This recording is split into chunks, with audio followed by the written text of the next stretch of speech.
នសង្គមកាត់នៃដោយខ្លីដែលជនប្រុសស្រីធ្លាប់ដឹងគ្រប់គ្នារួមសុខរួមទុក្ខគ្រប់ពេលវេលានៅក្រៅមេឃាវាសនាតែមួយត្រូវចេញលើកស្ទួយវប្បធម៌ជាតិយើងឲ្យបានគុំថ្កើងលូតលាស់រាល់ថ្ងៃអង្គសក្បូរក្បាច់សែនល្អប្របី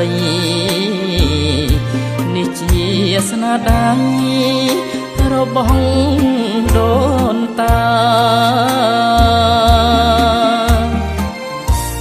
ហេតុនេះខែមរាត្រូវចេញការពាររាល់ពេលវេលាក្រុមគ្នារក្សារួមធ្វើរួមគិតនិងរួមសហការជាតិយើងភ្លឺថ្លាដោយសារសាមគ្គីជាតិខ្មែរសោភាបវ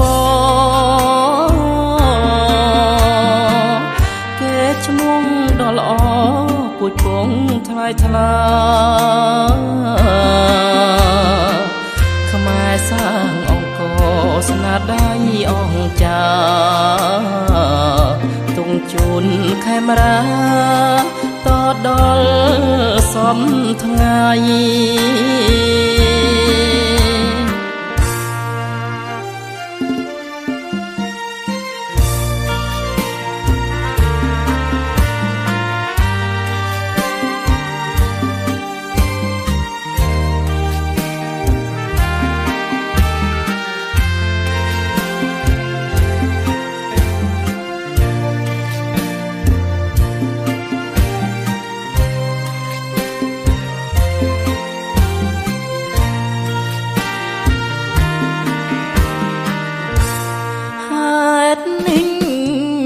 ខែមរា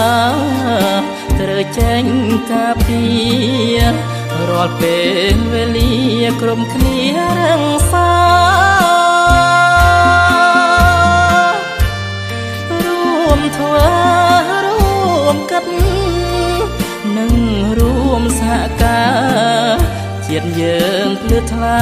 ដោយសារសាមគ្គីជាតិខ្មែរសោភាបវគេឈ្មោះដ៏ល្អពួយពងថ្លៃថ្លា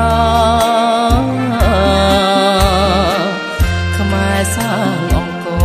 ស្នាដៃអង្គចាទុំជូនខេមរាតដល់សំថ្ងៃ